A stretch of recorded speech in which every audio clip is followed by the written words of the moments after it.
Bien, muchachos, vamos a comenzar con otro nuevo tema.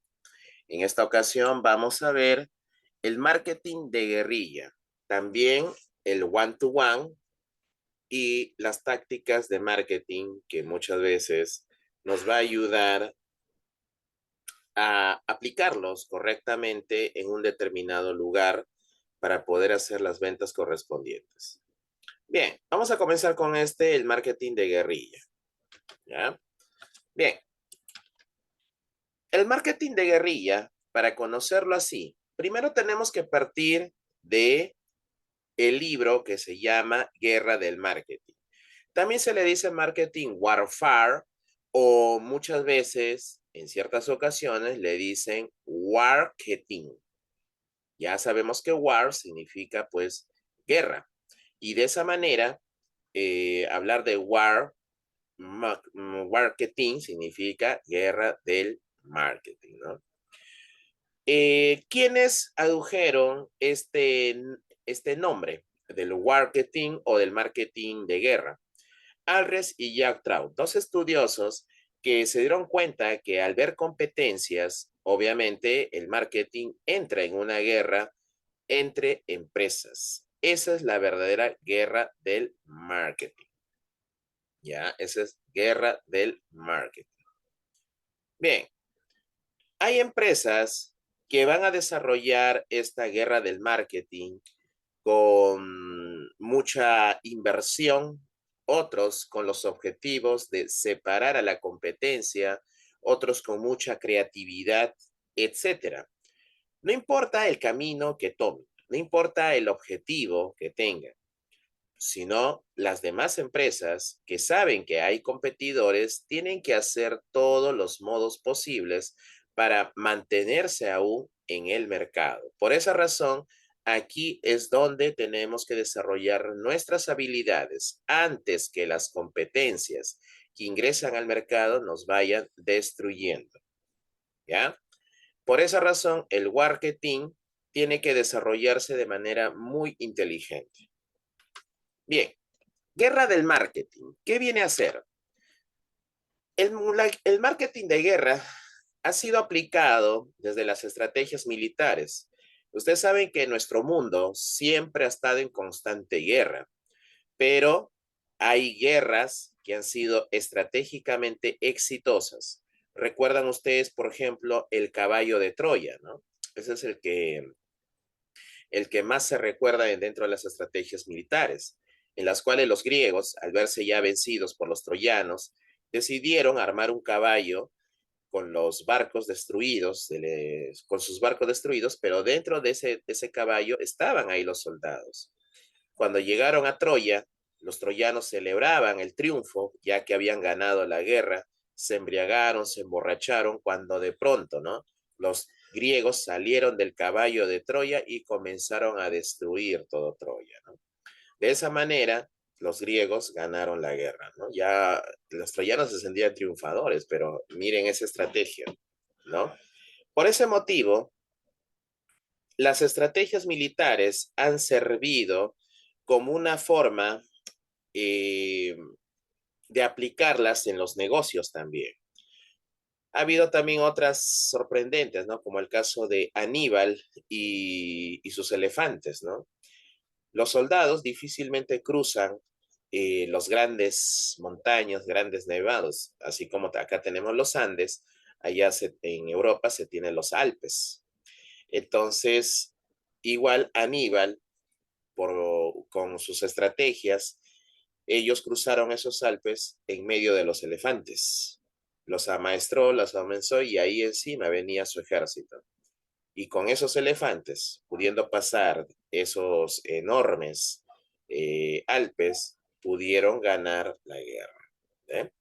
Por esa razón, entonces, eso es lo que ayuda a que las estrategias militares genere un resultado, el triunfo.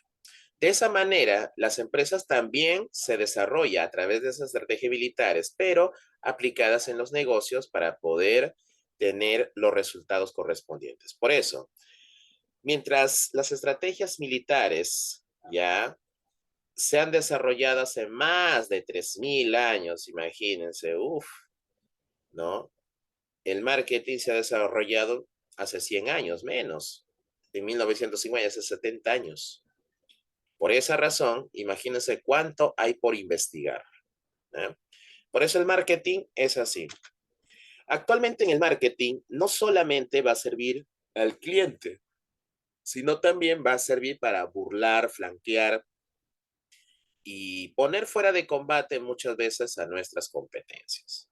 Por eso, hablar del marketing también se puede decir que es una guerra donde el enemigo, es decir, es la competencia y el cliente viene a ser ese territorio que nosotros tenemos que ganar, ¿eh?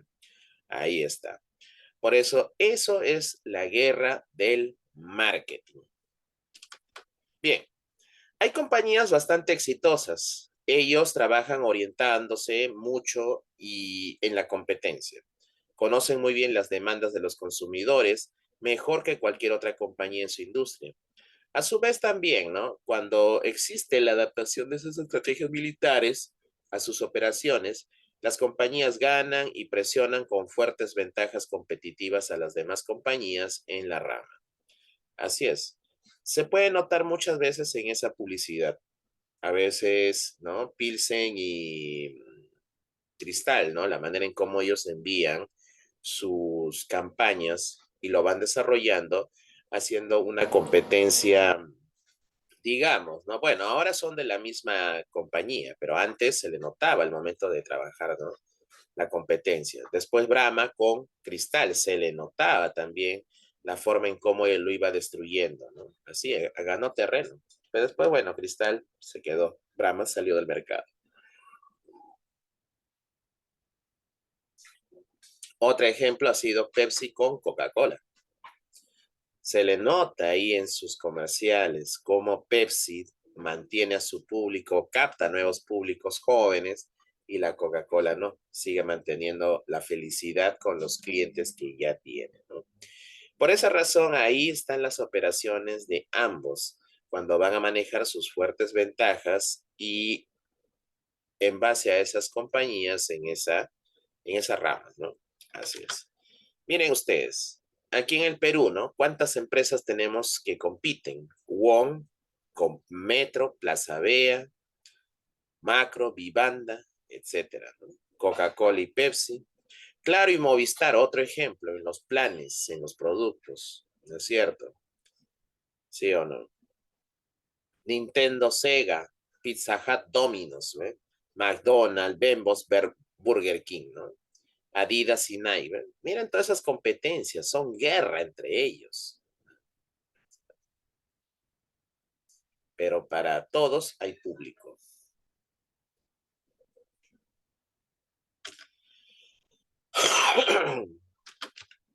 Bien, la mercadotecnia es una guerra. Las armas aquí cambian totalmente. Las estrategias, las tácticas de los triunfadores nunca varían. Como en la guerra, el marketing también evoluciona con el tiempo. ¿Cómo así? Evoluciona los conceptos, evoluciona también las ideas, evoluciona las herramientas. Entonces, de esta forma, se va a orientar a una producción muy diferente. Antes, época de Henry Ford. ¿Saben quién es Henry Ford? La persona que está ahí. ¿Quién es él? El que creó los automóviles. Justamente, Henry Ford decía, ¿no? Puede escoger el color que quiera siempre y cuando sea negro.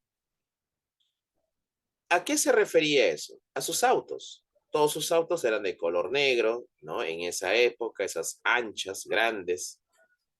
Es decir, si tú lees esa frase, es como si tú estuvieras obligado a comprar ese auto negro.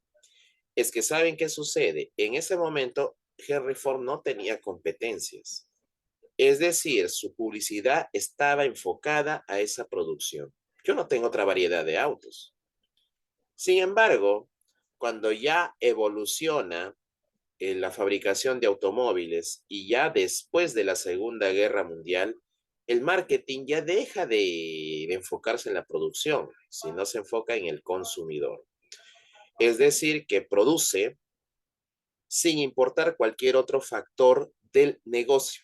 Es decir, nos enfocamos al gusto de los clientes. Por esa razón ya se genera Toyota.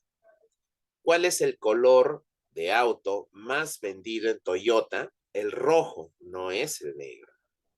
¿Se dan cuenta? Entonces, de esa forma, el marketing está enfocado más en el gusto del cliente, porque ya existe competencias, ¿eh? Por eso los conceptos cambian. Las décadas o el tiempo cambia y nosotros nos vamos adaptando en ello. El marketing está ahí. Bien, asimismo, ahora las compañías se orientan más al consumidor. ¿Cómo se vuelve exitosa una compañía?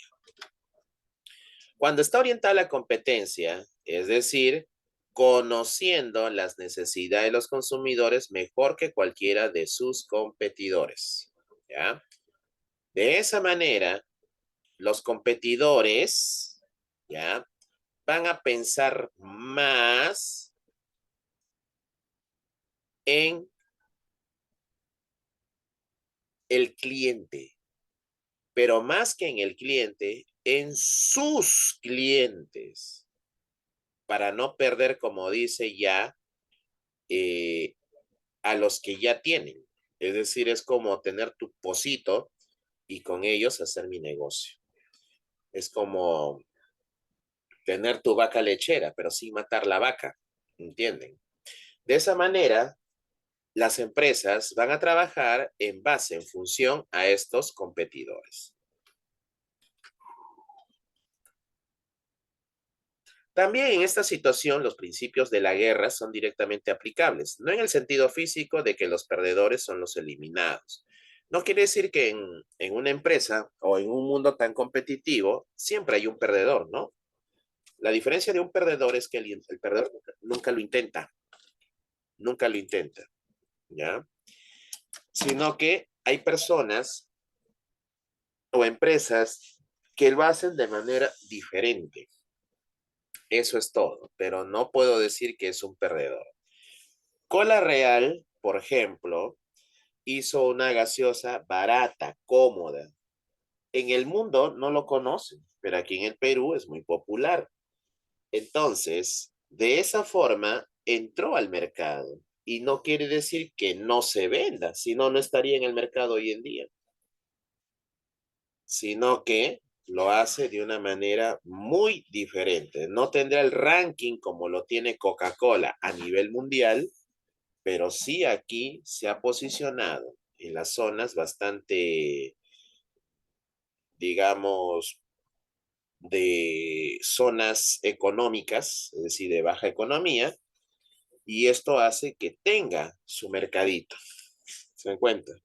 Así es. De esa manera, las compañías van a prosperar a costa de las más débiles o de las debilidades que tienen las empresas más grandes, es decir, las macroempresas. ¿Ves? ¿Se dan cuenta? Así es. Bien, entonces muchachos, así es como la mercadotecnia se va a ir dando, o el marketing. Seguimos. Entre otras palabras, el marketing es guerra, competencia. Enemigo y premio es el dinero de los consumidores dispuestos a pagar por los productos o servicios.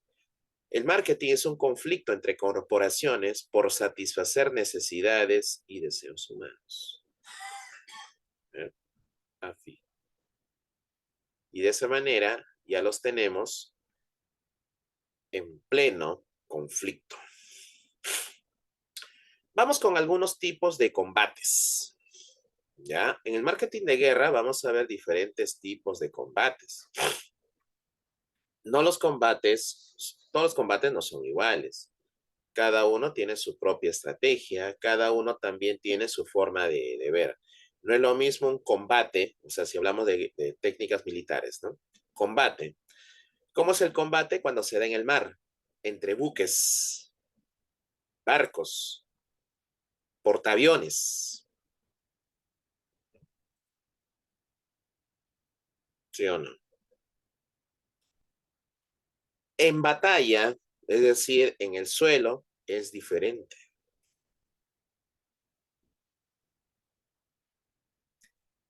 En el aire, entre aviones, también como dice, las batallas van a ser diferentes. Y ahora peor, ¿no? Como ya ahora existen nuevas tecnologías, como el caso de los misiles, imagínense cómo son diferentes, aparte de las bombas nucleares. Por eso hay que ver los tipos de combate que tenemos y hay que estar entrenado para todo eso. ¿Eh? Bien, combate defensivo. ¿Cómo es ese combate defensivo? Ese es cuando me voy a defender de mis competencias. Yo puedo entrar a un mercado sabiendo de que hay competencias. Entonces yo tengo que hacer una estrategia para poder entrar ahí. Pero si tú eres ya una empresa que estás consolidada y vienen a ti otras competencias, ¿qué debes hacer? Defenderte. Defenderte. Por esa razón, acuérdate de algo. El líder de un mercado adopta una estrategia defensiva. Así es. Coca-Cola. Coca-Cola mantiene su negocio de la felicidad. Destapa la felicidad. Es el líder, es el número uno en bebidas. Pero por ello, su estrategia defensiva está en razón a no cambiar esa felicidad, porque la felicidad la tenemos todas. Entonces, yo me voy a asegurar en ese punto. Si estoy en un país, ya viene a ciertas campañas, ciertas festividades, entonces no voy a cambiar mi estrategia, las voy a adaptar en base a lo que se viene. No voy a cambiar mi estrategia, sigo defendiéndome ahí de mis competidores. ¿Ven? Así es. Después, ¿qué debe hacer? Debes atacarte a sí mismo para mejorar tus productos. ¿Qué significa esto? Tú más que nadie conoces tus debilidades. Tú más que nadie sabes por dónde te pueden atacar. Entonces, atácate a ti mismo, es decir, protege tus debilidades antes de que tu enemigo, tu competencia, te ataque a ti por ahí. ¿Se dan cuenta? Por eso hay que atacarse a uno mismo. ¿Cómo? Mejorando esos productos. Eso es lo que uno tiene que hacer. ¿Eh? ¿Se dan cuenta? Bien. Todos los movimientos de la competencia también deben ser bloqueados. Eso es lo que muchas veces también debemos de hacer, ¿no? Por esa razón, aquí es donde ya viene la competencia desleal, utilizando las políticas que te ayuden o que bloqueen a las competencias. Eso es lo que se observa. ¿Se dan cuenta? Por ejemplo, voy con los ejemplos de Leche Gloria. Leche Gloria compra leche en polvo de China y le sale mucho más barato que estar comprándole a los ganaderos de acá de Cajamarca. Por esa razón, ya, ¿qué es lo que hacen ellos? Ellos tienen casi el 80% del mercado de lácteos, bueno, en nuestro mercado, obviamente, ¿no? Entonces, de esa forma, tiene sus competencias, Laibe, Nestlé, Pura Vida y muchas otras más, pero ellos sí consumen las leches de los ganaderos.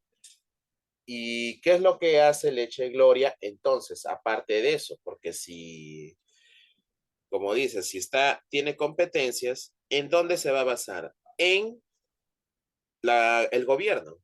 Ellos son los que proveen de leche para los comedores populares. ¿Ve? Por esa razón, ahí tiene una protección de alguna manera, ¿no? Por eso ahí está. ¿Qué hace Leche Gloria? Tiene que bloquear el avance de otras de sus competencias que tiene. ¿Eh? porque sabe muy bien que su negocio está por ahí. ¿Eh? Lo mismo pasó con Cristal frente a Brahma en el año 2004. Brahma ya había tenido la licencia para poder entrar y poner su negocio aquí, en nuestro establecimiento, o sea, en nuestro país. Obviamente el perjudicado iba a ser Cristal. Así es que, ¿qué es lo que hace Cristal? Comienza a hacer una campaña diciendo de el por qué es cara la cerveza, ¿no? Y ahí manifiesta de que el exceso es para invertir en los futbolistas. Hay niños que no tienen para los chimpunes, para sus camisetas, sus shorts, es decir, su indumentaria, ¿no? Entonces ellos donan parte de sus ganancias para que los niños puedan tener eso y seguir jugando. ¿Eh? ¿Se dan cuenta? Asimismo también manifiestan, ¿no? De que ellos o que, le empezó la guerra sucia a Brahma, diciendo de que Brahma cobra más caro su cerveza en su propio país, recuerden que es brasileño, pero cuando va en otros países lo cobra un poco más o menos, mejor dicho. ¿Por qué? Justamente para poder entrar al mercado.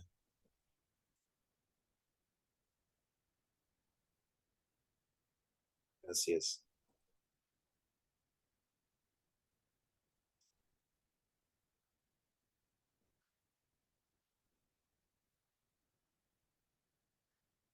¿Se dan cuenta? De esa forma,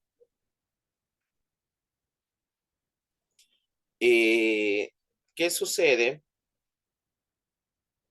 Es al verle la parte débil de Brahma, hacía de que la gente desconfiara de Brahma y su llegada, ¿no? Acá al Perú.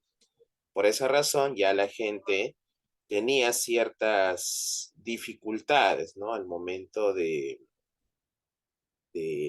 comprar Brahma, ¿no? Así. Después, ¿qué hizo Cerveza Cristal? Patentó su botella. Es decir, que nadie podía usar su botella. ¿Se dan cuenta? Entonces, otra vez le bloquea a Brahma. Brahma tenía que tener su propia botella. ¿Eh? Y al final,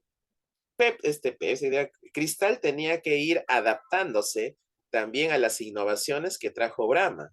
Por ejemplo, las latas de six packs, las latas de 24, el diseño de la botella, el empaque, mejor dicho, de la botella, etcétera.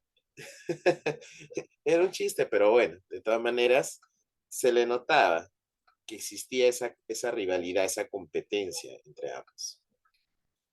Bien, entonces, Cristal iba frenando así a Brahma por medio de sus acciones. ¿Eh?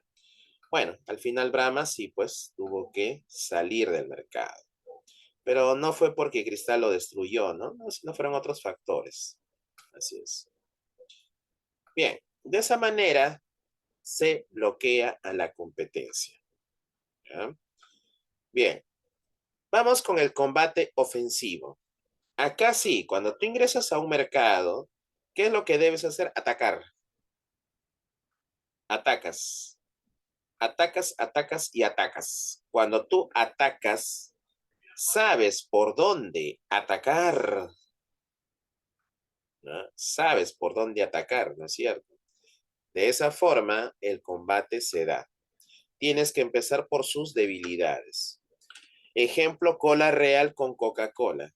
¿Por dónde le ataca? El precio. Cola Real sabe que Coca-Cola te vende un poco más caro, o sea, en sí la bebida es cara. Y Cola Real lo sabe. Entonces, ¿qué hace? Le ataca por ahí. ¿Se dan cuenta? Le ataca por dónde? El precio, la economía. Esa es su debilidad. ¿Ya? Bien, ¿qué se hace en estos casos? En primer lugar, hay que enfocarnos en los puntos fuertes del número uno del mercado. ¿Cuáles son esas debilidades? Si yo le ataco por la calidad a Coca-Cola, termino perdiendo. Pierdo. Porque mi fuerte no es esa calidad. Mi fuerte va a ser el precio. ¿Se dan cuenta? Así. Esa es la forma en cómo ellos van a entender. Otro, hallar una debilidad y atacar ahí, ese punto. Ah, ya, listo, el precio. Listo, por ahí le ataco, el precio, el precio, el precio, el precio. ¿No? Es caro tu producto. Sí, es caro, caro, caro, caro. Muy bien. Entonces, ahí, esa es la forma en cómo le voy a atacar, por el precio. Así es, se dan cuenta. Por esa razón, muchachos, ahí es donde las empresas comienzan sus verdaderas acciones. Bien. Otra, concentrarse el ataque solo en ese punto. Y esa de verdad es una muy buena estrategia. Esa es muy buena esa estrategia.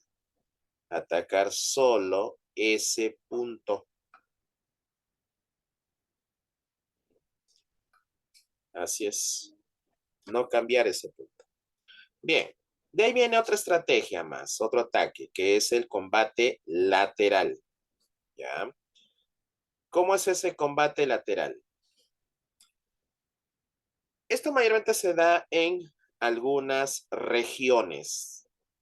Por ejemplo, tenemos empresas que se encuentran en Lima, pero también puede haber empresas que están en Cajamarca, que están allá en Arequipa. Y de esa forma, ¿ya? ¿Qué es lo que hacen las empresas? Comienzan a diversificarse, ¿ya?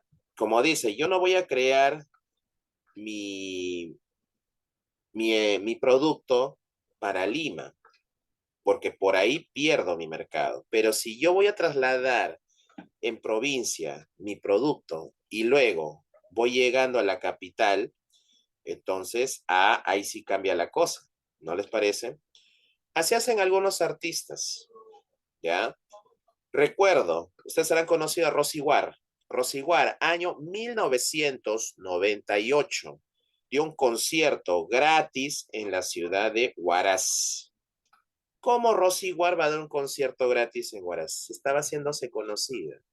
Y luego saltó a la fama el año 99 y 2000. ¿Se dan cuenta? Otro, Christian Meyer, 1995. De igual manera, cantó, dio un concierto en la ciudad de Huaraz. ¿Y qué cantó? Carreteras mojadas por primera vez. Entonces, ¿cómo? ¿Por qué? Porque de esa manera ellos se iban haciendo así conocidos. ¿Ve? Por esa razón, esa es una especie de combate lateral para luego llegar hacia la ciudad de Lima. ¿Eh? Así es, muchachos. Por eso mi primo tenía las novedades. Oye, ¿has escuchado Carretera? No, no he escuchado. ¿Por qué? ¿Quién canta? ¿Qué? ¿No sabes, Toby? Pues yo no sé, pues, como él es, como supuestamente yo soy de Lima, debería saberlo todo, ¿no? Entonces, me dice, no, sino que él ha dado un concierto acá en Huaraz y cantó Carreteras Mojadas. Ah, qué bueno, pues, pero lo ha hecho obviamente para poder promocionarse. Pero en ningún momento ya yo he escuchado a Christian Meyer. Seguramente ya lo promocioné y de verdad, después vino hacia acá. Pues era al revés, ¿no?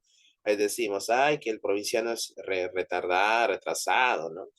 Pero no, al contrario, están más al día en el género musical. Mi otro primo también era igual. ¿Por qué? Se da ese tipo de conciertos. Así es. Bien, un combate lateral. ¿Qué es lo que vas a hacer? Introducir un producto o servicio nuevo en un área donde no se compite. Un ejemplo es Ártica. Ártica ya le está haciendo la competencia por varios años a Donofrio, pero Ártica no se vende como si fuera pues un producto helados, o sea, industrial, sino como helado artesanal. Si ustedes han consumido, de verdad, son productos bastante buenos, muy ricos, ¿eh? Por el sabor. Se le nota las mismas frutas que son naturales, no como Donofrio, que son puro colorantes.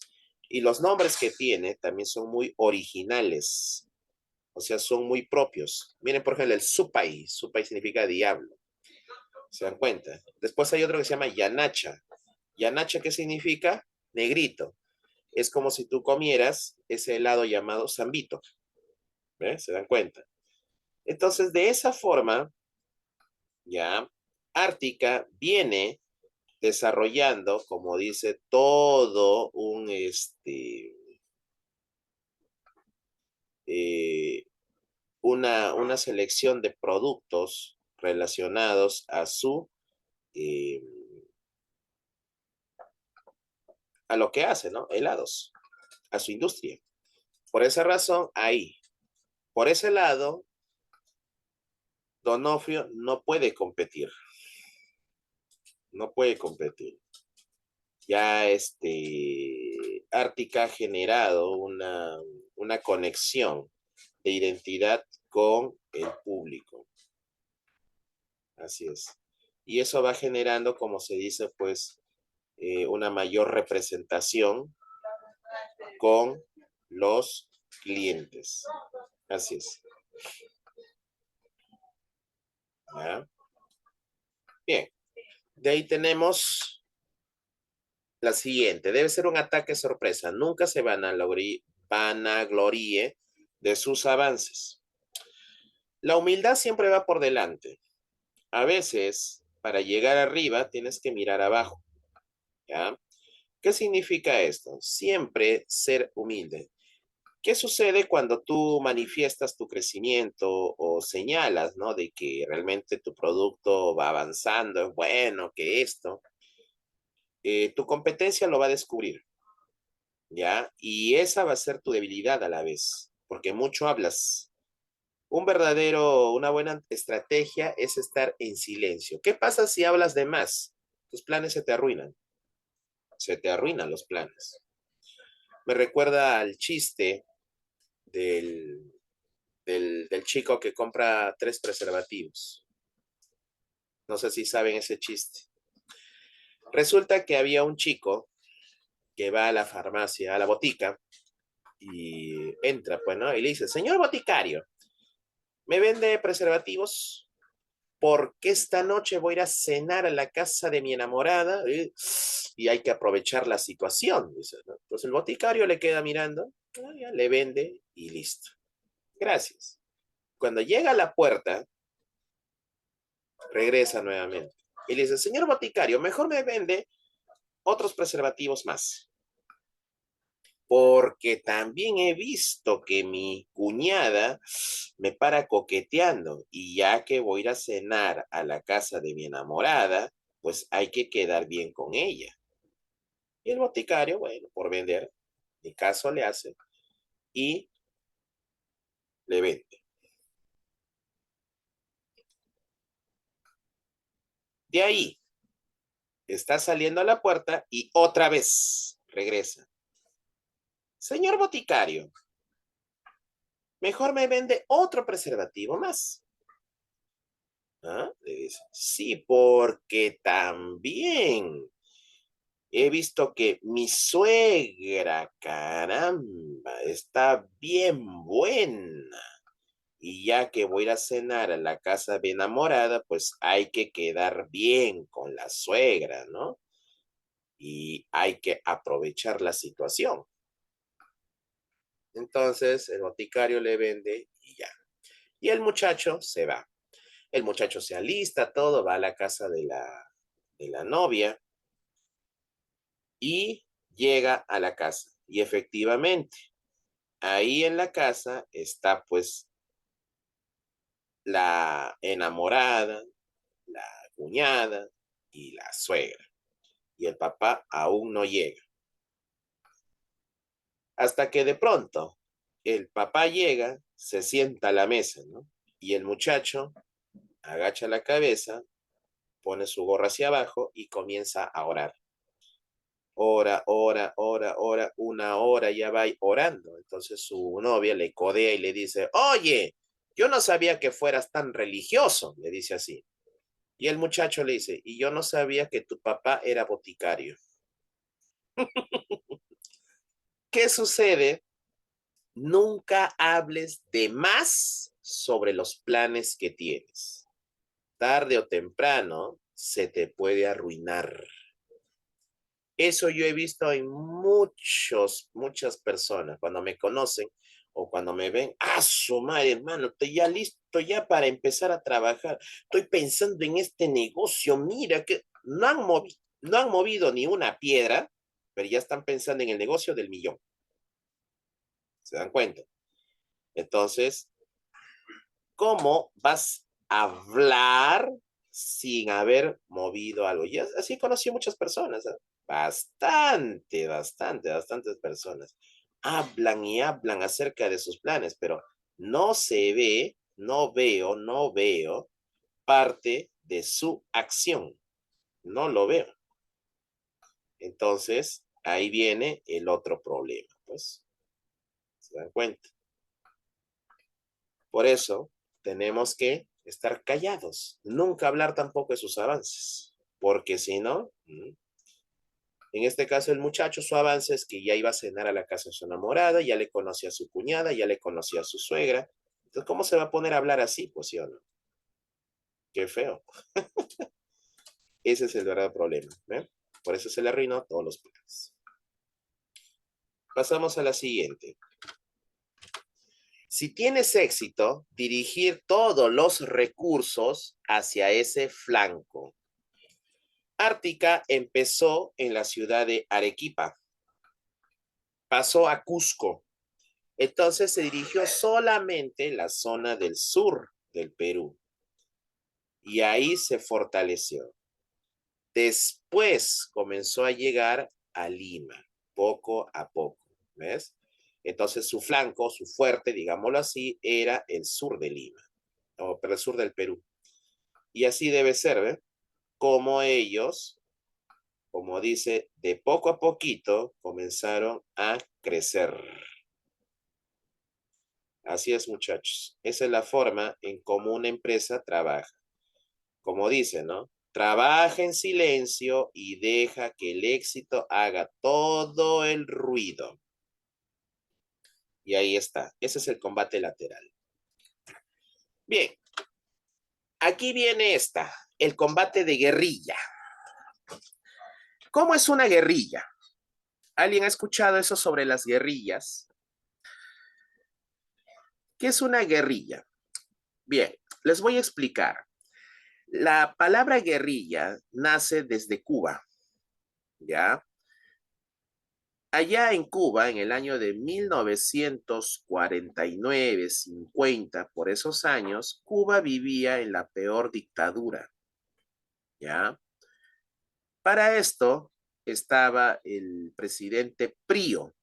Es como si tú dijeras, pues acá, no sé, un Fujimori, ¿no? En la época en las cuales estábamos dominados y la gente no podía ni ir en contra del gobierno. Después de eso, Prío, o sea, él y todos sus ministros, igual que ahora como se ve en parte de la política, robaban al Estado.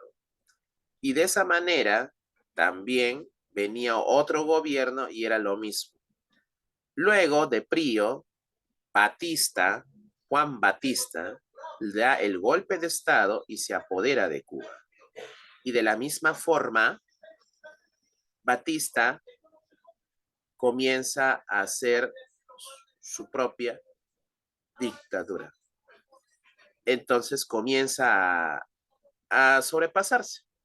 Y para eso ya había cometido robos y muchas cosas más dentro del gobierno. Entonces, ¿quién se da cuenta de eso? Eh, los del partido de ortodoxo. Ay, no me acuerdo quién era su líder.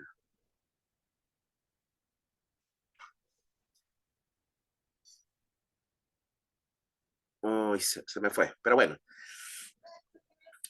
entonces ahí es donde nace Fidel Castro como líder. Él dice, acá la única solución para acabar con todo esto es hacer la revolución cubana, ¿no? Entonces, Eduardo Chivas, del Partido Ortodoxo. Él era prácticamente el ideólogo y el revolucionario, pero lo asesinan justo cuando él estaba dando las pruebas a través de los medios de comunicación y le cortaron la información. Entonces, de ahí Fidel Castro, como era su vocero, sigue sus ideologías. Y entonces dice, esto no va a cambiar por menos de una revolución. Y ahí es donde forma su guerrilla. Es un ejército chiquitito, pero ese ejército chiquitito, te puede hacer muchas cosas, ¿eh? Entonces, formado por medio de estudiantes, de jóvenes, ellos deciden dar el primer golpe, el asalto a Moncada. Es como si tú dijeras el fuerte Hoyos Rubios y ahí lo atacan. Entonces, perdieron esa batalla, muchos de ellos cayeron, pero a partir de ahí, la gente, el pueblo de Cuba se dio cuenta que estaba frente a una guerrilla. Es como si tú dijeras ahora Sendero Luminoso o MRTA, por ahí. Entonces, lastimosamente que aquí, cuando ellos empezaron, ya metieron mucho miedo, terror. Por eso pasamos al terrorismo. Entonces, ellos no, luchaban contra el gobierno. Y de esa manera, Fidel Castro fue encarcelado. Pero encarcelado, ¿qué pasó? Se fortaleció más porque su idea estaba en razón a esa revolución y la gente le fue apoyando más bien porque se dieron cuenta del abuso de lo que tenía Batista enfrente a toda la población. Entonces, ¿qué hace Batista? Lo deja libre y luego lo destierra y él se va a México. Ahí forma otro ejército conociendo al Che Guevara. Entonces, con ese grupito, ¿saben cuánto formó? 100 personas. Con esos 100 regresó a Cuba.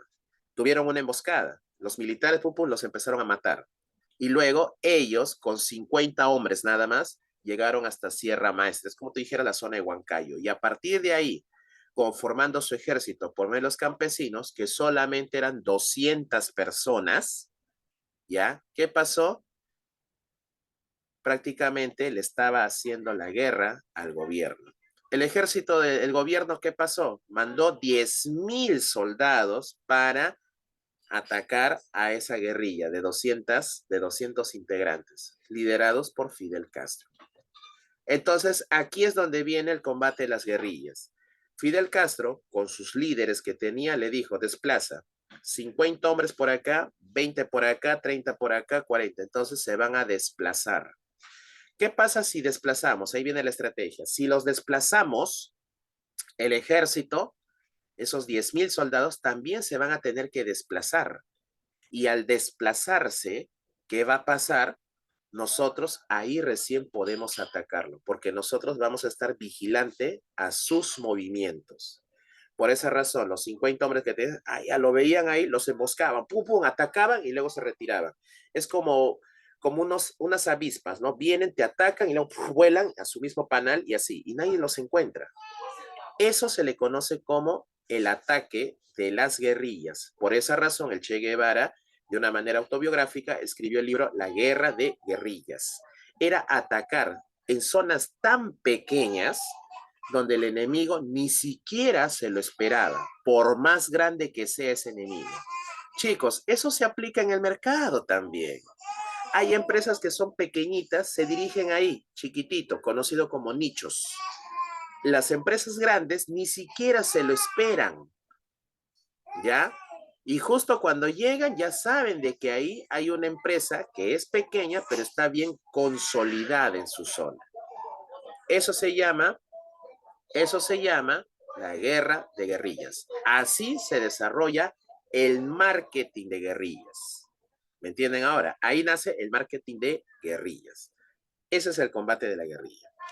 Bien, entonces, ¿cómo es ese combate de guerrilla? Buscamos un segmento de ese mercado lo suficientemente pequeño para poder defenderlo. ¿Se dan cuenta? Chiquitito, pero ahí lo defendemos. ¿Se dan cuenta? Así empezó Tambo y miren cómo se ha crecido. Después, nunca empezar a actuar como líder en el mercado. Eso sí, Tambo tampoco empezó como líder. No empezó así. ¿Se dan cuenta? Sino empezó a actuar así, de pequeño. Y luego se movió a otros lugares cuando ya se les descubre. ¿Qué empresa vemos ahí? Varena. Varena es una cerveza. Pero miren, a diferencia de otras cervezas, esa cerveza es de una botella transparente. ¿Por qué las otras cervezas son de botella oscura? Por ejemplo, Cristal, su botella es marrón. Si tú vas a la sierra y de repente hay una fiesta, ¿no? La Virgen de Candelaria, la Virgen tal, el Señor tal. ¿Qué sucede? Ahí está la cerveza Cristal y la gente pues agarran, toman por picos, por vasos, toman y el sol está cayendo. Pero el sol no le va a hacer daño a la cerveza porque la cerveza si le cae el sol se malogra, entonces por la botella está siendo protegida. ¿Se dan cuenta? Ahí Varena no va a llegar porque el sol le va a dar y va a malograr la cerveza. Entonces, profesor, ¿por qué se creó Varena y con esa botella transparente? Porque Varena no se vende así. Varena se vende en las discotecas. Ahí se vende y la discoteca es oscura y las discotecas abren de noche. Ah, ahí heladita te la vende. Y los jóvenes o la gente que va ahí toma su cerveza Varena, pues, su varenazo que le llaman. Por esa razón, entonces, Varena se va a dar por medio de ese nicho del mercado, por ese pequeño lugar o pequeña zona donde va a vender su producto. Por esa razón, es su público está en la gente que está en esas discotecas. Así se desarrolla Varena. ¿Se dan cuenta? Se dan cuenta. Y así va de discoteca en discoteca. Varena no se va a vender para un concierto de digamos, de Guaynos, ejemplo, ¿no? El concierto de Avencia Mesa. Yo no voy a ver Varena ahí. Si es de Avencia Mesa, como dice el público, está ahí disfrutando, bailando, agarra su cerveza en mano. Varena no es para eso. Para eso está Cristal, que es una cerveza más popular. ¿Se dan cuenta? Entonces, de esa forma se sabe cómo negociar. ¿No? ¿Se dan cuenta? Entonces, esa es la forma en cómo la guerrilla, es decir, mi guerra dentro de esta competencia de cervecitas, de cervezas, yo me pongo aquí, en esta zona, en este lugar. Y como las guerrillas, me voy a defender. Y a veces te puedo hasta atacar. ¿Se entiende entonces cómo es ese marketing de guerrilla o el combate de guerrilla? ¿Alguna pregunta?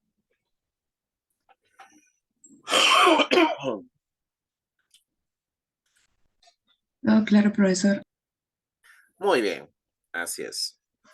Hay una película que se llama Fidel, está en YouTube, y ahí trata sobre la Revolución Cubana y cómo se da esas guerrillas ahí por parte de Fidel Castro y el Che Guevara. Claro que no se ve mucho eh, los combates o las batallas, ¿no? Pero sí te da a entender sobre su forma en cómo Fidel Castro llega al poder, ¿no?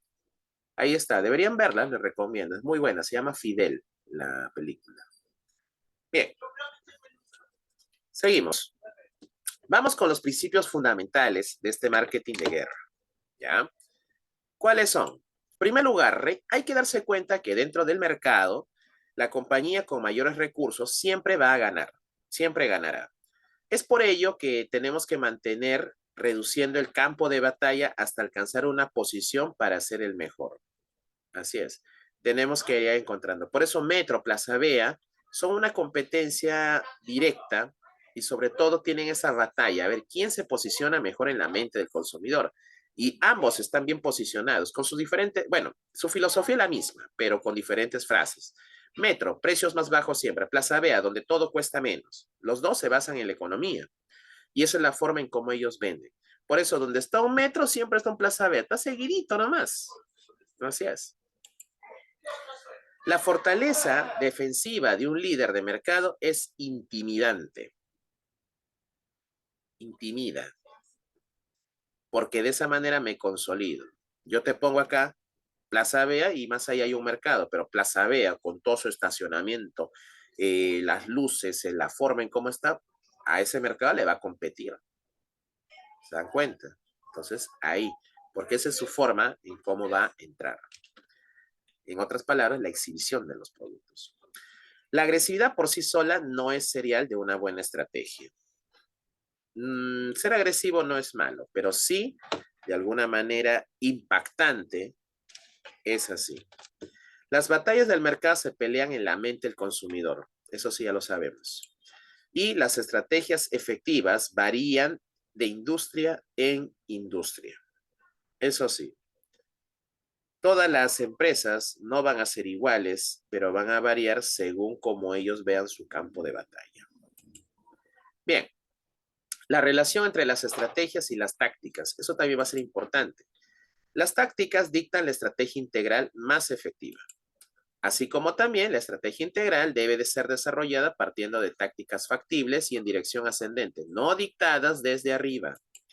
También las estrategias van a ser evaluadas solamente por su habilidad para producir resultados tácticos y no por cualquier otro factor. Las estrategias efectivas deben anticipar a las respuestas estratégicas de sus competidores y lo deben de contemplar dentro del plan. Así es decir, ¿cómo voy a dar esa respuesta dentro de mi plan? Entonces, ahí será. Bien, ¿cuáles son las características de un general de mercadotecnia efectivo? En primer lugar, hay que ser flexibles. ¿Qué significa ser flexibles? Hacer ajustes conforme se cambie el campo de batalla. Eso yo lo puedo notar en algunos supermercados. Hay productos que no se encuentran aquí como lo puedo encontrar en La Molina. Lo mismo pasa en algunas pollerías. Un ejemplo, voy a la pollería de Ate Vitarte, me sirven pollo, más papa y poquita ensalada. Cuando voy a la pollería de Norquis, igualito, pero de San Isidro, me dan más ensalada y poca papa. Las cremas también son diferentes allá en San Isidro que en Ate. En Ate te dan más grasas. En cambio, en, la, en San Isidro te dan más aliños. ¿Ven la diferencia? Bien. Otro está en la fuerza mental. Ahí tenemos que apegar el plan y defenderlo de los demás para elevar la moral de sus empleados. De ahí hay que ver la audacia, acciones rápidas, decisivas cuando se presenten oportunidades de negocio. También hay que ver los conocimientos de los hechos de las líneas frontales, información de primera mano sobre el pensamiento y necesidad de los consumidores. Hay que ver la buena suerte también. Eso a veces es un ingrediente de cualquier confrontación física o mental. Pero les diré, la buena suerte es de que tanto investigas, tanto lo buscas, que a veces es una información inesperada y lo aprovechas. Y no es buena suerte, sino que has estado en constante información, buscando información. Y de ahí viene el conocimiento de las reglas, conocer bien las teorías básicas del marketing de guerra hasta volver parte de su subconsciente. Es decir, tanto es mi marketing de guerra que ya entra aquí y sabes cuándo atacar. Bien, recuerda algo, vamos con los principios. Principio de la fuerza. En las películas es como a muchos nos gusta ver, ¿no? Cuando el derriba al favorito. Y en el marketing real también, ¿no? Los recursos siempre derriba a la compañía más débil. ¿Cuáles son algunas falacias de la mercadotecnia? Es decir, la mentira, el engaño de la mercadotecnia. Vamos a ver. Uno, ser las mejores personas. La compañía de los chicos buenos y los otros son los chicos malos y en las cuales vamos a ganar la batalla mediante una estrategia superior, no confiando solamente en el desempeño superior de su gente, ¿no? A veces suele pasar eso. Otro, el mejor producto. Dicho de otra forma, la mejor trampa de ratones se vende por sí sola. No es así. La verdad siempre va a salir a la luz un día y cuando suceda. Las guerras de mercado, como las guerras militares, no se ganan automáticamente por la fuerza, sino con la verdad de su lado. La verdad. Entonces, lo del mejor producto no existe. Solamente existen productos diferentes. Eso hay que tener en cuenta. Bien, y dos, la superioridad de la defensa. Es como en el Mundial. ¿Cómo empezó Inglaterra? 6-2 frente a Irán. Ahora Irán ganó. ¿Qué pasó con Irán? Corrigió sus errores defensivos. Y Estados Unidos empató con Gales el primer partido. Y sabía que venía Inglaterra y de una gran goleada. Obviamente, el que menos decía, Inglaterra ahora lo va a golear Estados Unidos. Y miren cómo Estados Unidos le empató. 0-0. ¿Qué pasó? Estados Unidos corrigió. ¿Y qué pasó? Aumentó la superioridad de su defensa para no ser goleados. Y este empate le vale bastante. Ahora su partido a muerte va a ser frente a Irán. Bien, un análisis de las 25 marcas líderes de 1900 demostró que 60 años después, 20 de esas marcas seguían en el primer lugar, 4 en segundo y 1 en quinto. ¿Eh?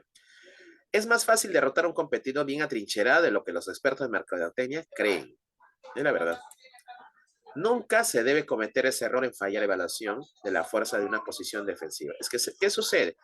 Cuando tú sabes que eres el número uno, sabes que te van a atacar. Entonces, por ahí tú sabes cómo defenderte, te atrincheras ahí, mejoras tus defensas, ¿sí o no? Así es. ¿Qué es lo que dice? Uy, estás enfermo. Antes de que te enfermes más o te enfermes, come más, genera anticuerpos. A mí, por ejemplo, me dicen, ya, cuando empezó el COVID, toma matico, eso genera ivermectina natural. Ya te consumía matico, tomaba mi agua, 15 días. De ahí vino el COVID. Parece que me dio, no me dio, pero ni lo sentí porque lo tomé como gripe, pero al final me di cuenta que sí lo era, sino que ni caso le hice. Sí me enfermé, tenía los síntomas, pero como ya consumí bastante matico, digamos que eso fortaleció mis defensas y no me tumbó. Nunca me he hecho una prueba de COVID, nunca he pasado prueba molecular, nada de esas cosas. Ni sé si he tenido, ¿no? ¿Se dan cuenta? Entonces, lo mismo va a suceder en una empresa. Si sé que me pueden atacar cuando ya me he fortalecido, me voy a defender. Por eso el líder del mercado tiene una gran desventaja que debe ser superada mediante alguna otra iniciativa de ese mercado. Así también, cuando el atacante tiene la ventaja de la sorpresa, en la mayoría de los casos, esta ventaja es afectada por la fricción de la compañía completa, por la necesidad de comunicar el mensaje al mercado al personal y a los clientes potenciales. Otra, la nueva era de la competencia. Aquí el pensamiento militar es de mayor valor para los mercadólogos. Así es. Cuando ya eres uno de las empresas más grandes, ¿no? Entonces buscas ese liderazgo. Y esa es la forma en cómo vamos a hacer. Por ejemplo, Xerox, ¿no? Buscó su liderazgo frente a la IBM. IBM hacía computadoras, pero Xerox hacía fotocopias. Xerox también dijo, vamos a hacer computadoras, pero la gente lo mantenía Xerox como fotocopiadoras. No le fue tan bien. Entonces se fortaleció más en fotocopiadoras, nada más. Lo mismo Coca-Cola anunció su nueva Coca, o sea, el nuevo Coque, pero nadie le dio importancia porque Coca-Cola es Coca-Cola. ¿Eh? Entonces dijeron, no, mejor regresamos como debe de ser, como Coca-Cola, que la gente lo conoce. ¿No? Por eso a veces esa agresividad no es una buena campaña militar, no es buena. Hay que concentrarse de una forma de cómo ir saliendo de esas trincheras, de ir saliendo al mercado, pero también, ¿no? No dejar nuestra esencia. Por eso una estrategia efectiva es golpear rápido al centro del objetivo y no pensarlo por mucho tiempo, sino ir de frente a lo que queremos hacer. Bien, entonces ahí está el ejemplo de Xerox y aquí te da una lección, la naturaleza del campo de batalla, ¿no? Entonces Xerox no va a entrar en otras competencias de otros productos que podrían hacerlo, no, simplemente está en la mente del consumidor como prospecto de fotocopiadoras. Por esa razón, ahí es donde Xerox se fortalece, no cambia del campo de batalla. Venga otra empresa, venga otra marca, no, Xerox va a ser siempre el número uno en fotocopiadoras. Otra es el cuadro estratégico. Aquí, recuerden algo, no existe ningún camino trazado para pelear cada guerra de mercado. La estrategia a usar depende de la estructura de la industria, los competidores, los productos involucrados y una gran cantidad de variables. Eso sí. Bien, de ahí viene el combate defensivo. Recuerden algo, solo el líder de mercado debe apostar al combate defensivo. La estrategia defensiva va a ser óptima y es atacarse a sí mismo con nuevos productos. Y otro elemento, nunca debe ser ignorado los movimientos significativos de un competidor. A veces un competidor, hay algo pequeño, ya ni caso le hago, pero a veces en esa pequeñez se fortalece, se va fortaleciendo. Mi papá, por ejemplo, al frente, ¿no? Una vecina, mi papá tenía su pollería, la vecina puso también su pollería. Mi papá no se preocupaba, sabía, confiaba en su sabor, pero la vecina puso hamburguesas. Mi papá no vendía hamburguesas.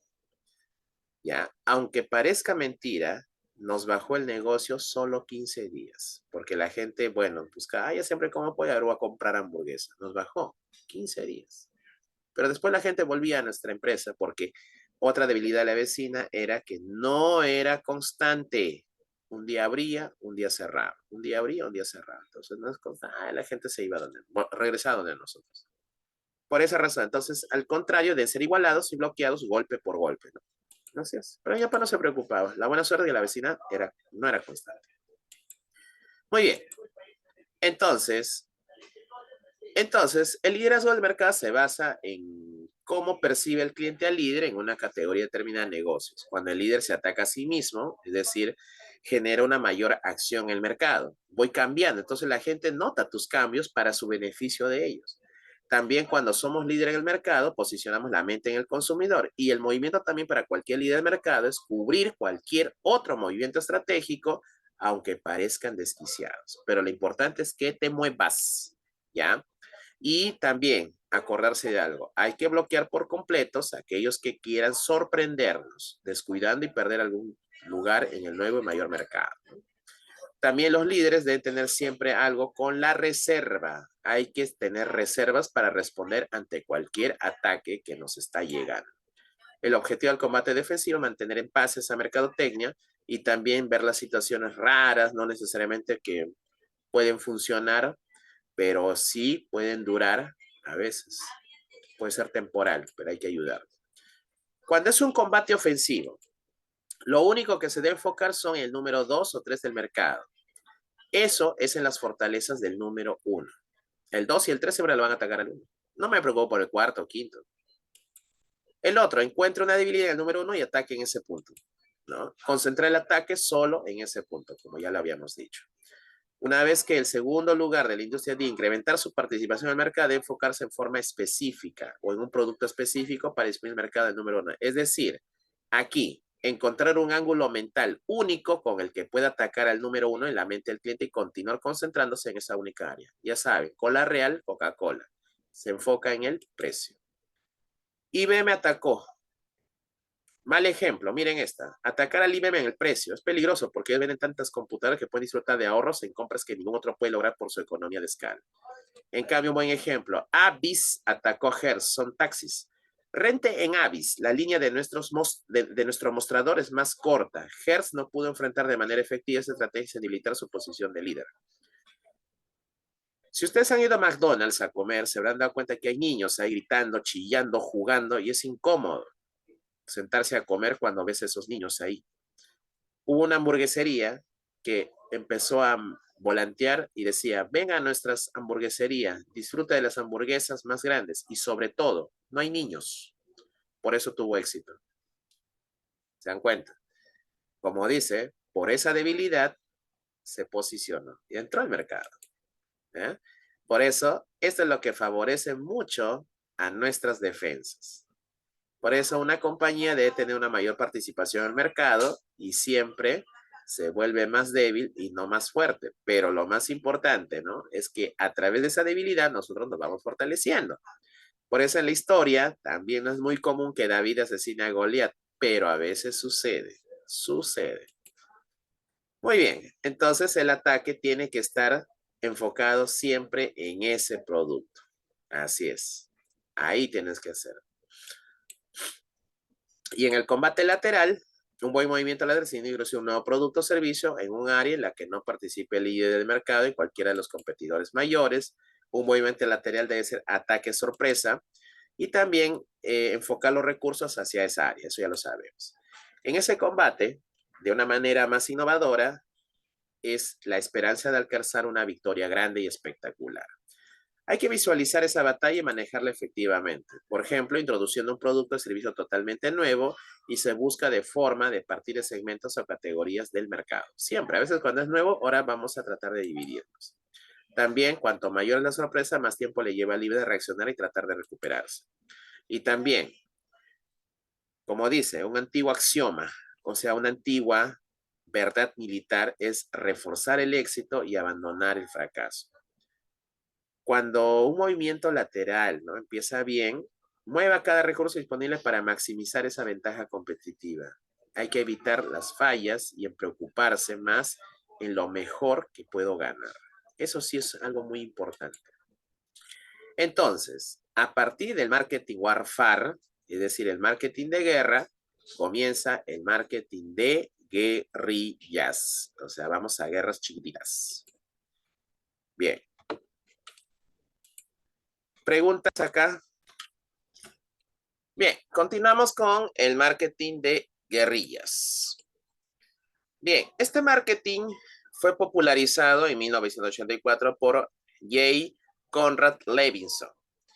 Él escribió ese libro llamado Marketing de Guerrillas. ¿Ya? Si ustedes lo pueden ubicar el libro en el internet, lo descargan nada más y ahí ustedes van a entender esto en resumen.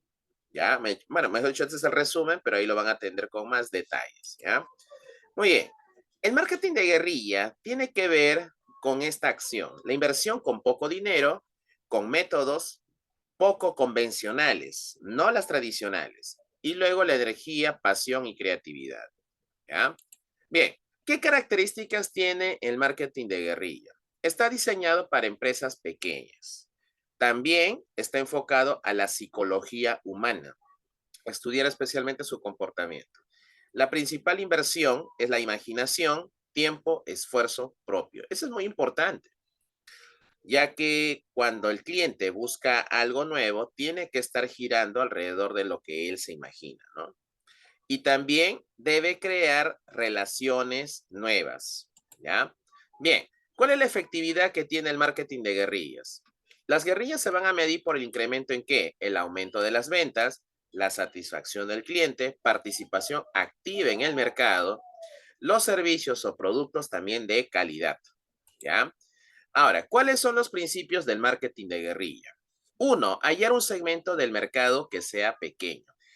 En un mercado, por más grande que sea, de todas maneras tenemos que sectorizar. Ese mercado sectorizado, es decir, pequeño, lo vuelvo a segmentar y ahí voy a generar una especie de nicho y ahí hallo ese segmento, ¿ya? Otro también es que va a tener una progresividad en los ataques, es decir, los ataques que voy a dar van a ser progresivos solo en esa zona, ¿ya? Y luego, los horarios y también las tácticas tienen que ser diferentes a la del líder. Esos son los principios que tiene el marketing de guerrilla. Muy bien. De ahí viene la guerra de guerrillas. Una guerrita acá, una batalla y otra y otra y otra. En esto que comprende, atacar contra la competencia. Atacamos a la competencia por lugares o zonas donde ni siquiera se lo espera. También la publicidad va a ser comparativa del producto. Alianzas de corta duración con otros competidores.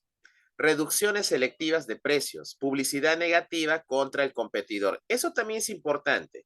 Lo que el competidor tiene como debilidad, mi publicidad puede hacer que el cliente abra los ojos y recién yo pueda hacer mi venta, ¿no? Porque sabe muy bien que si yo observo o le hago evidenciar que ese competidor o que mi competencia comete estos errores o abusa de ellos, yo voy a estar ganando un tipo de cliente. Eso fue lo que le pasó a Claro contra Movistar, ¿no? Claro decía, yo te vendo 1 minuto a 20 céntimos las llamadas. Y Movistar decía, no, yo te vendo 3 minutos por 50 céntimos. Movistar, Claro es muy caro. Pero por ejemplo, ¿no? Si tú llamabas por 1 minuto, Movistar te cobraba precio de 3. En cambio, Claro no, solamente 1 minuto, o sea, 20 céntimos. O sea, tenías vuelto, en el otro no. Entonces, de esa manera, Movistar iba bajando en lo que eran sus líneas de teléfono fijo, ¿no? Esa de Lorito que le llamaba, público. Bien, entonces, el éxito del marketing de guerrilla se va a dar cuando nosotros tomemos estas acciones. Primero, la acción dirigida tiene que ir a los 5 sentidos. Por esa razón, hoy en día existe hasta el aromarketing. El aromarketing es el marketing de las aromas. Si yo voy a una panadería, yo no voy a oler a hospital, yo tengo que oler a panadería, a café, ¿no es cierto? Esa es la acción que nosotros dirigimos con los 5 sentidos. También vamos a ver el acercamiento máximo al cliente, ya que somos una empresa pequeña y nuestras acciones están dirigidas también a lo pequeño, entonces nuestro acercamiento va a ser mayor, ¿ya? Y así nosotros maximizamos todos nuestros esfuerzos acercándonos al cliente. También vamos a sorprender con una experiencia positiva. ¿Qué significa esto? Que nosotros, al ser tan pequeños también, al cliente le vamos a sorprender con esas experiencias. Los clientes van a sentir que esa experiencia va a ser positiva. Otro, la originalidad en los planteamientos, es decir, teniendo nuestro planteamiento que sea propio, el cliente va a sentir que no somos irrepetibles, que mi empresa o mi método y mi servicio no es igual, ¿ya? A lo que lo podrían encontrar en otro lugar, no. Lo mío, es nuevo, ¿ya? Entonces, por esa razón, de manera original, estoy haciendo mis acciones, mi empresa. Otra que emocione, obviamente, las emociones ayudan muchísimo a que el cliente se mantenga fielmente a nuestra empresa. ¿Por qué? La parte emocional hace que el cliente lo recuerde mucho más rápido, ya que nuestra mente trabaja de manera emotiva en los recuerdos. No te va a emocionar los días tristes, te va a emocionar los días más alegres. Claro, los tristes también la vas a recordar, pero algo que haces de manera cotidiana, eso nunca, nunca, nunca, nunca, nunca lo recuerdas o lo pasas por alto, ¿no? Tendrías que hacer, un esfuerzo, pero múltiple para que tú puedas recordar algo que haces cotidianamente, ¿no? Te tenés que romper la cabeza. Pero al contrario, algo que no haces comúnmente, siempre lo vas a recordar como si fuera la primera vez.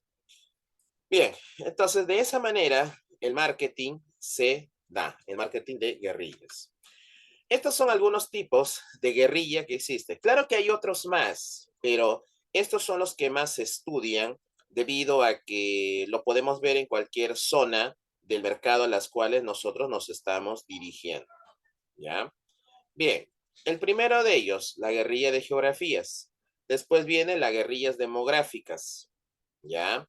Y luego también vamos a ver la otra guerrilla, que es la guerrilla, ¿ya?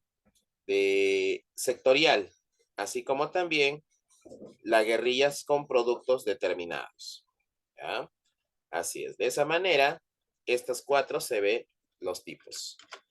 ¿Qué es una guerrilla geográfica? Bueno, son las guerrillas que se pueden dar en algunas zonas geográficas, sea por países, regiones, departamentos, ciudades o municipios. ¿Ya? Así es. Ahí se puede dar. Después se puede también por regiones, departamentos, ciudades, municipios, ¿no? Bien. A veces también cuando son, si hablamos del municipio, bueno, se ve de distritos, ¿no? De un lugar a otro y que pueden ser muy similares. Por ejemplo, cuando yo voy a Comas y luego voy a la ciudad a los Olivos, entonces hay zonas que son muy similares, especialmente cuando voy a la zona de los Olivos, está Avenida Carlos Izaguirre, se le ve un poco más desarrollado, entonces como que atrae bastante. Y si lo comparo con Comas, sería la zona de Micaela Bastidas, también bastante desarrollado, porque en esa zona hay bastante, condominios. Entonces, eso hace que sean muy similares por la actividad económica, ¿no? Así es. Por esa razón, entonces, ahí está la guerrilla geográfica. Las guerrillas demográficas. Aquí sí, pues hay que ver el sexo, la raza, la religión, la edad y a veces los niveles de ingresos, que eso ya las conocemos. Bien, es casi lo mismo como nosotros vamos a observar dentro del mismo marketing, pero obviamente aquí de manera demográfica es teniendo en cuenta ese sector, solo ese sector, ¿ya? Así es. Entonces, de esa forma se desarrolla. Bien, esa es la guerrilla sectorial. Esto es cuando nosotros vamos en un sector a desarrollar una fábrica, vamos a imaginar. Una fábrica de cementos. ¿Qué marcas de cemento encontramos? Andino, Sol, Atlas, pero hay otras marcas más, sino que por sector se desarrollan esas fábricas de cemento. Imagínense que tenemos cemento en Cajamarca, hay una fábrica ahí. Yo no lo voy a traer hasta Lima, qué lejos. Si en Lima, para eso yo tengo el Cemento Sol, que está aquí cerca de Puente Piedra, por ahí, por el fondo, ¿no? Entonces ahí está la fábrica de cemento. Cemento andino, que viene esto de La Oroya, creo, pero bueno, viene desde Junín, creo que es. Entonces, de esa forma, el cemento se da. ¿Ve? Son por sectores, eso ya es por zonas. Por eso, si hablamos de la leche, la leche debería descentralizarse, no concentrarse solo en Cajamarca. Claro que hay otros ganaderos más, por ejemplo en Arequipa, parte de Huancayo, pero desde ahí los tres, de estas zonas, debería distribuirse para poder llegar zona norte, zona centro, zona sur y de manera fresca. Así ya no tendríamos problemas con el envase como lo que hace Leche Gloria con la leche evaporada. ¿Ven? Así, de esa forma, se desarrolla una mejor descentralización.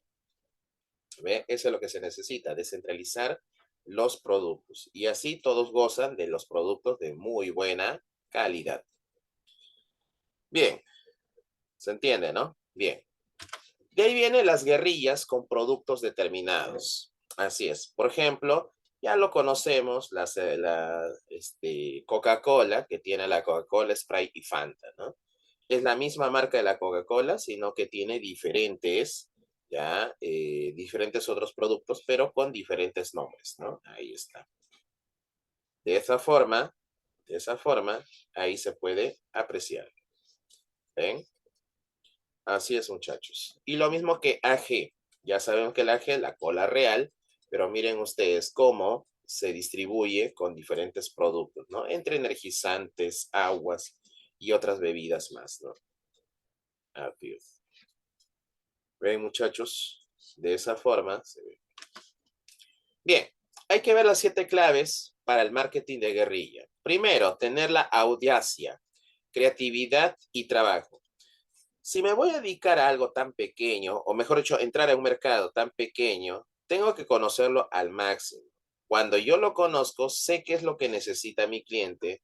Al toque puedo generar una acción para que mi cliente quede satisfecho. Y así, de esa manera, mi cliente siga confiando en mí o trabaje o siga trabajando conmigo, ¿no?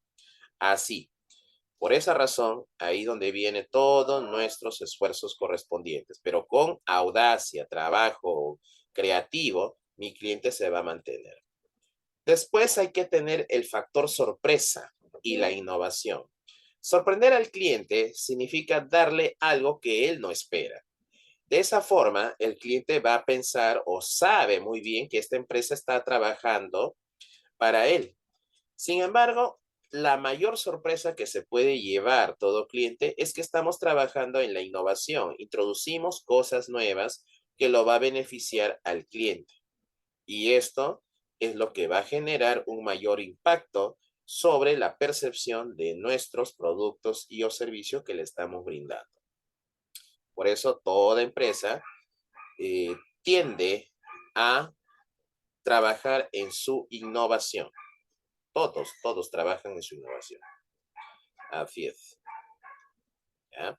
Bien.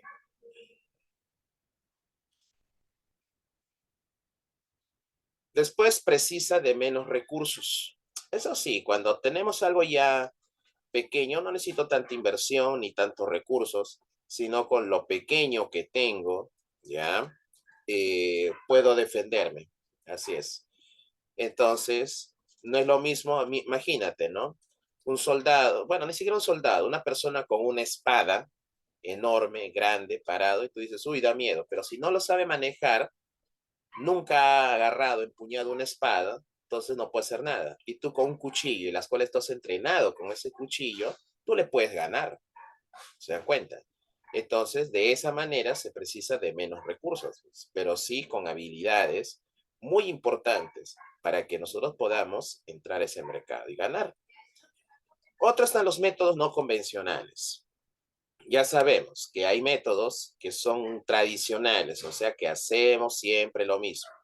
Pero si nosotros salimos de lo común, salimos de algo que no es igual que el de los demás, entonces esto hace que el cliente se lleve una gran sorpresa y sobre todo saben que va a encontrar algo diferente que las demás empresas no se lo van a brindar, ¿no? Así es. Y eso también es una ventaja en nosotros, saber encontrar esos métodos no convencionales o aplicar estos métodos no convencionales. También, la marketing de guerrilla es muy adecuado para las pymes, o sea, para empresas pequeñas, pequeñitas, ¿ya? Ahí. Eso también es importante. Cuanto las empresas son pequeñas, entonces nuestro marketing se da. ¿Ya? Así es.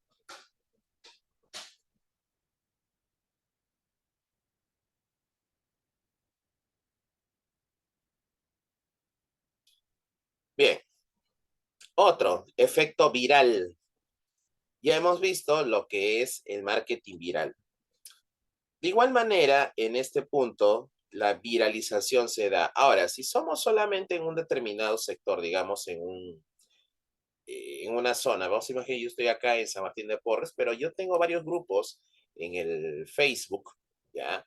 Y de las cuales pertenecen a estas comunidades comerciales. ¿Y qué es lo que sucede? Que la gente ahí publica, se informa y a veces debaten, ¿no? Y de esa forma también se genera una viralización. Oye, miren, han hecho un espacio nuevo, lo han inaugurado y me gustó la gatita, le pones de eso. Es una chica que se veste de gata. Hoy sí, vamos a ver a la gata, sí, vamos por la gata, vamos por la gata. Ya se viralizó, ¿no? Y ya la gente está yendo al lugar. ¿Ve? Por eso ahí viene el efecto viral, ¿ya? Bien, número 7. No es tan solo comunicación, sino actitud y la filosofía de la empresa. Bien, eso sí es cierto. En esta comunicación hay que ver esa actitud, algo que no se va a notar en otras empresas, ¿no? Y la filosofía está en razón a ese pensamiento diferente que vamos a dar por encima de las competencias. Así la empresa, vamos a ver que trabaja con respecto, ¿no? A lo que es la información y sobre todo ya al poderla manejar la información con la filosofía, va a mostrar su actitud, es decir, ya sabemos cómo actuar. Y eso es lo que a la gente le va a gustar, ¿no? Así es. Bien, preguntas hasta aquí, dudas, ninguna, ¿no? Bien, vamos con Apple Store. Esa es una marketing de guerrillas mundial, ¿no? Miren cómo Apple entró al mercado, ¿no? Con sus innovaciones, con todo lo que generaría una empresa en sí, ¿ya? Miren ustedes, Apple fue, o sí, sigue siendo, ¿no? Una de las empresas más consumidas de la forma en cómo la empresa trabaja y sobre todo apunta a algo muy importante que es la innovación, ¿no? Algo que nosotros debemos de considerarlo siempre, no solo en nuestras vidas, ¿no? Sino que también en la vida de otros. Así es, cosas nuevas, ¿quién no quiere? Bien, de esa forma, Apple ha ido evolucionando. Como empezó como un taller, haciendo cosas nuevas, chiquitas, pero ahí miren cómo se ha ido repotenciando y se ha vuelto toda una empresa enorme, grande. ¿Eh? Así es. Ya no solo se dirige a un nicho, sino a un público mucho mayor. ¿Eh? Así es como trabajamos.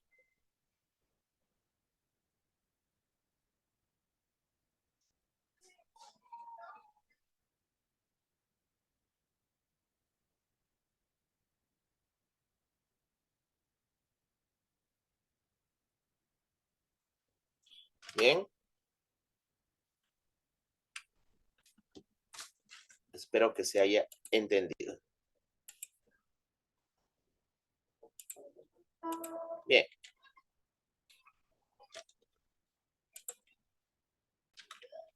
vamos con el marketing one to one. ¿Qué significa marketing uno a uno? ¿Ya? ¿Cómo se describe esto? En otras palabras, yo lo puedo llamar como un marketing personalizado. Hoy en día las empresas están haciendo, como dicen, productos bastante personalizados. Se les digo esto por experiencia, ¿no? Por la empresa que tengo, chiquita, y de las cuales nosotros al momento de informar, al momento de llevar, ¿no? Notamos, ¿no?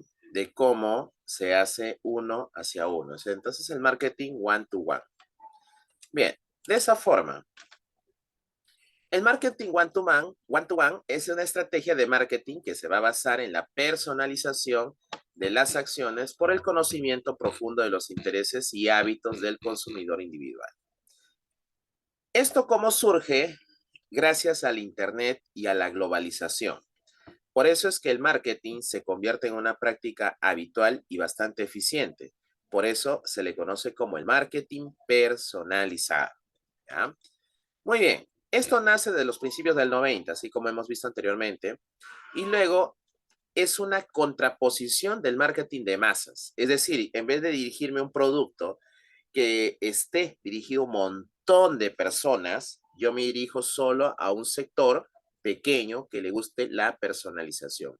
Un ejemplo claro ahora son los alfajores. Yo he visto alfajores, así esos redonditos que ustedes conocen, eso se vende para todo el público, pero ahora hay alfajores que son personalizados con una declaración o con una forma de dedicarle a una persona que tú quieres o de repente a un ser querido, ¿no? A una persona especial. Ejemplo, feliz día mamá, ¿no? Y todo con decoraciones de, de ese alfajor. Hay chocolates también, ¿no? Tipos bombones que son cuadradas, redonditas o en formas de corazón o rositas. En cambio ahora no, ahora yo lo puedo hacer hasta con letras y declararme una chica, feliz día, mi amor, ¿no? Por ejemplo, feliz cumpleaños, Camila le pongo, ya está. Entonces, su nombre de Camila en chocolates yo lo puedo hacer. Se le conoce como chocomensajes, ¿se dan cuenta?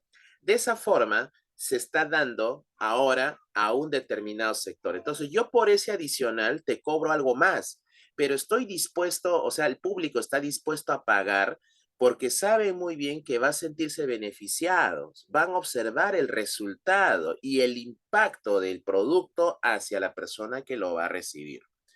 Por esa razón, ahí genera esa contraposición con el marketing de masas, ¿no? Porque no va a ser igual que los demás. Chocolate puede un montón, pero que esté con las letras o tenga mi nombre, no va a ser igual. ¿Se dan cuenta?